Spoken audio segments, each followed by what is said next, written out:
Hello students, this is your political science class for BA second year. Okay, today topic is sources of the British Constitution, British संविधान के स्रोत।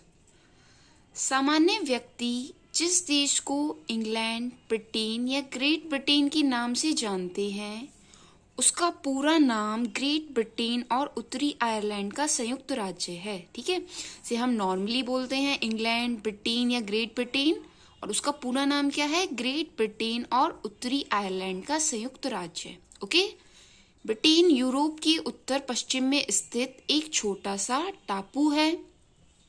ये Europe continent में है और direction आपको दे रखी है उत्तर पश्चिम, नॉर्थ वेस्ट। ओके, अब हमारी नेक्स्ट हेडिंग है ब्रिटिश संविधान का विकास, डेवलपमेंट ऑफ ब्रिटिश कॉन्स्टिट्यूशन।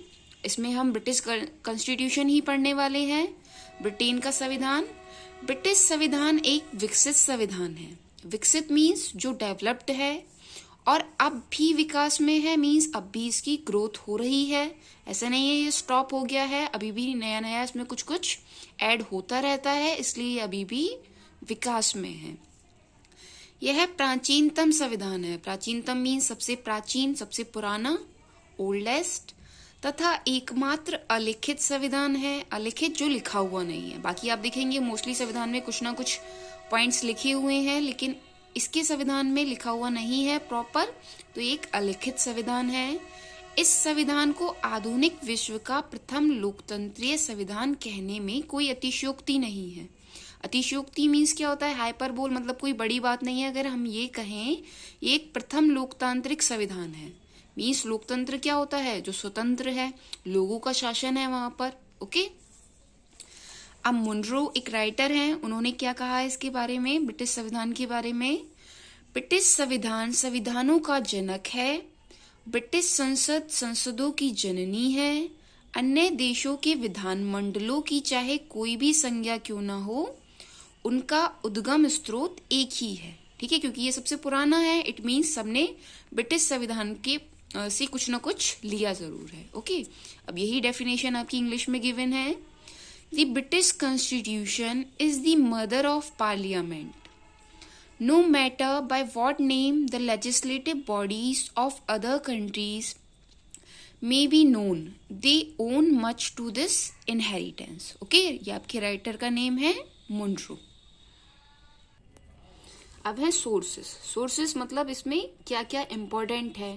अब आपकी फर्स्ट हेडिंग है महान अधिकार पत्र या ऐतिहासिक प्रलेख, ग्रेट ऑथोरिटी। महान अधिकार पत्र मतलब बहुत सारे इसमें पत्र ऐसे लिखे हुए हैं जिनकी बहुत वैल्यू है। ओके, जीस्ट विलियम पिंट ये एक राइटर हैं, इन्होंने क्या लिखा है ब्रिटिश कॉन्स्टिट्यूशन के बारे में? Magna carta, petition of rights और बिल ऑफ राइट्स, तीनों अधिकार पत्र। ये तीन अधिकार पत्र के नेम है, कौन कौन से? Magna carta, petition of rights और बिल ऑफ राइट्स। ये तीनों अधिकार पत्र सामूहिक रूप से ब्रिटिश संविधान की बाइबल है। मतलब ब्रिटिश संविधान इनके अकॉर्डिंग ही चलता है।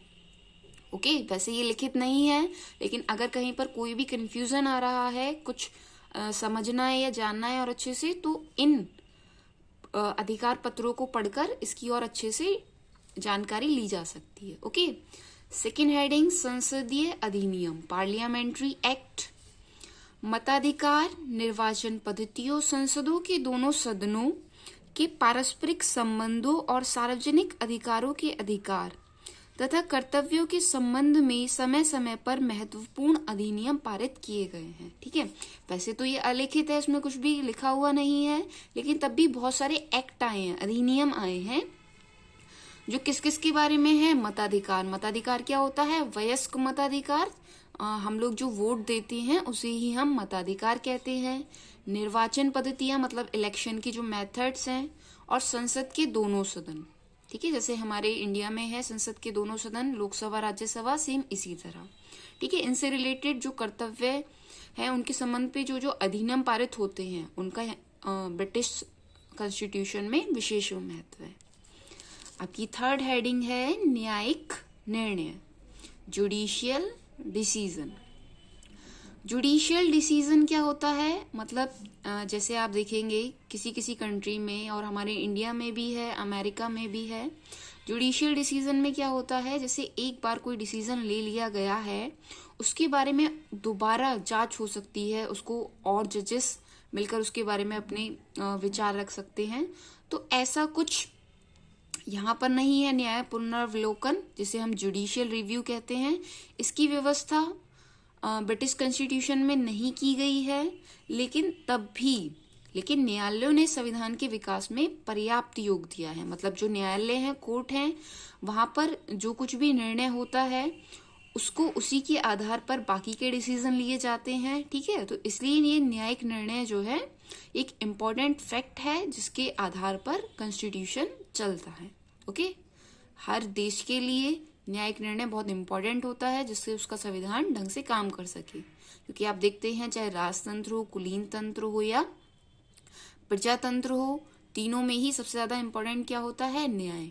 ठीक है, जस्टिस। अगर जस्टिस नहीं है तो वो कोई सा भी तंत्र हो वो जल्दी ही समाप्त हो जाता है। ओके, नेक्स्ट है आपका सामान्य विधि, कॉमन लॉ। न्यायालयों द्वारा स्वीकृत रीति रिवाज और परंपराएं ही सामान्य विधि हैं। ठीक है, ये आपके सिंपल वर्ड्स में कहा गया है। सामान्य विधि क्या होती है, जो न्यायालय स्वीकृत कर ले, मतलब जिनको कोर्ट एक्सेप्ट कर ले, उन रीति रिवाज और परंपराओं को ही सामान्य विधि कहा गया है।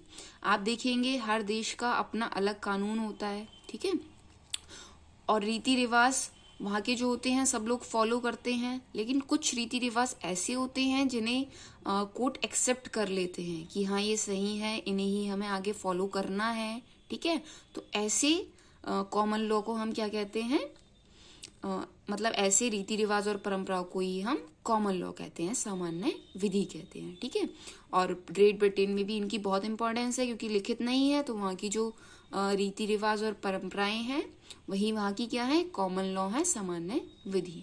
ओके, नेक्स्ट, प्रथाएं और परंपराएं, कस्टम्स एंड ट्रेडिशंस। ब्रिटिश संविधान अलिखित और विकसित होने के कारण प्रथाएं और परंपराएं सर्वाधिक महत्वपूर्ण स्रोत हैं।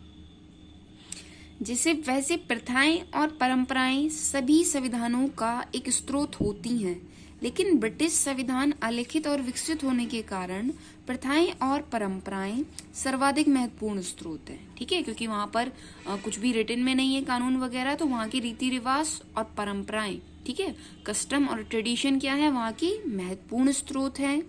संविधान की अनेक महत्वपूर्ण बातें विशेष रूप से संसदीय व्यवस्था पूर्णतः प्रथाओं और परंपराओं पर ही आधारित है।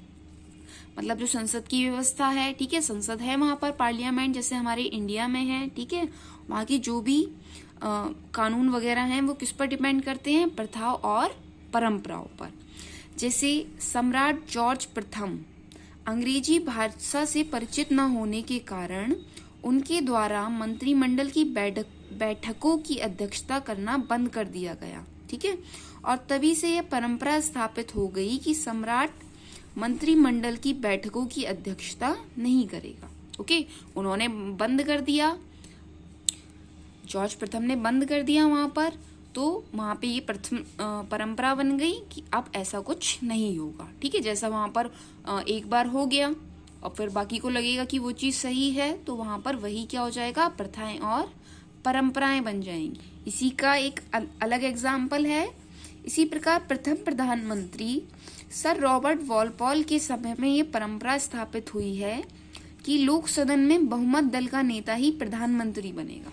ठीक है, जैसा अभी तक चल रहा है, ये जो लोक सदन में मीन्स लोकसभा में बहुमत दल का नेता होगा। बहुमत दल का नेता हम किसे कहते हैं, जिसके पास ज्यादा वोट हो। ठीक है, वही क्या बन जाएगा, प्रधानमंत्री बन जाएगा। राष्ट्रपति किसको अपॉइंट कर देगा, प्रधानमंत्री, जिसके पास ज्यादा वोट होंगे, ज्यादा लोग उनके फेवर में होंगे।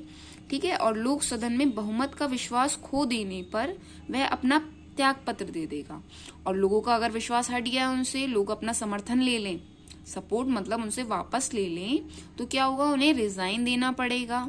ओके, इसी प्रकार की अन्य अनेक परंपराएं हैं जिन पर ब्रिटिश संविधान आधारित है। ठीक है, इसी तरह जो जो प्रथाएं परंपराएं वहां पर होती आ रही हैं, उसी के अकॉर्डिंग क्या हुआ है, वो सब वहां का संविधान का रूप ले लिया उसी ने, मतलब वही सब अब आगे फॉलो होता है। ओके, इसी तरह उनके संविधान का एक स्रोत है संविधान पर टीकाएं। ठीक है, संविधान पर लिखी गई टीकाओं को भी संविधान का एक स्रोत समझा जाता है। अब आप सोचेंगे टीकाएं क्या होता है? टीकाएं मतलब उसके ऊपर कोई ग्रंथ लिखे गए हैं कि संविधान में क्या है, उनके रूल्स के ऊपर जो कुछ लिखा गया है उसे हम संविधान पर टीकाएं कहते हैं।